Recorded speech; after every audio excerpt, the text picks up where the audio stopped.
দুপুরের রান্না কচুর ছড়া দিয়ে রুই মাছ।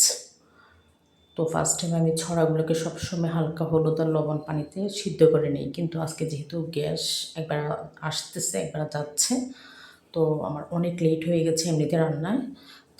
তাড়াহুড়া করে আমি কী করলাম, মাছটাকে ফ্রাই করে নিলাম। হালকা ফ্রাই, মন মতো ফ্রাই করতে পারিনি, তাও যাই হোক আলহামদুলিল্লাহ। ছড়াগুলোকে আমি সিদ্ধ করে নিই আজকে। ছড়াগুলোকে ডাইরেক্ট ম্যারিনেটের মতো করে নিয়ে হলুদ সমস্ত মশলা মাখিয়ে নিয়ে আমি হালকা কষিয়ে নিয়েছিলাম।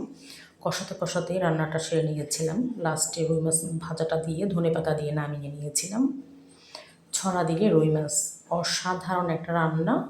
আর ছড়া দিয়ে আপনি মাছ, শুটকি যাই রান্না করেন না কেন, আমি মনে করি কি ছড়া রান্নাটা একটা প্রিয় খাদ্য।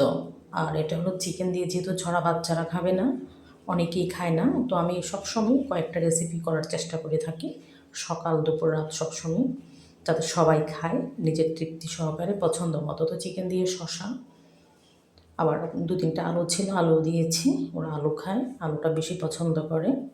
তো রান্নার চেষ্টা চলতেছে ইলেকট্রিক চুলায়, মানে কখনো গ্যাসের চুলা রান্না করতেছি, কখনো ইলেকট্রিক চুলা রান্না করতেছি, মানে চুলায় আমার কিচেনটা ভরে গেছে বর্তমান সময়ে। সব রকমের চুলায় আছে বলা যায়। ইলেকট্রিক চুলাটা ইউজ করতে হয়, আবার যে লাইনের গ্যাস আছে ওটাও ইউজ করি, আবার সিলিন্ডারও নিয়ে এসেছি।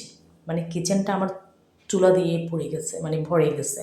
তো এটা হলো শসা, আলু, তারপর চাল কুমড়া, টমেটো, গাজর সামান্য ছিল, আর ধনেপাতা দিয়ে 1 মুঠ ডাল দিয়ে সুস্বাদু একটা রান্না। এই রান্না আপনি সকাল রুটির সাথেও খেতে পারবেন।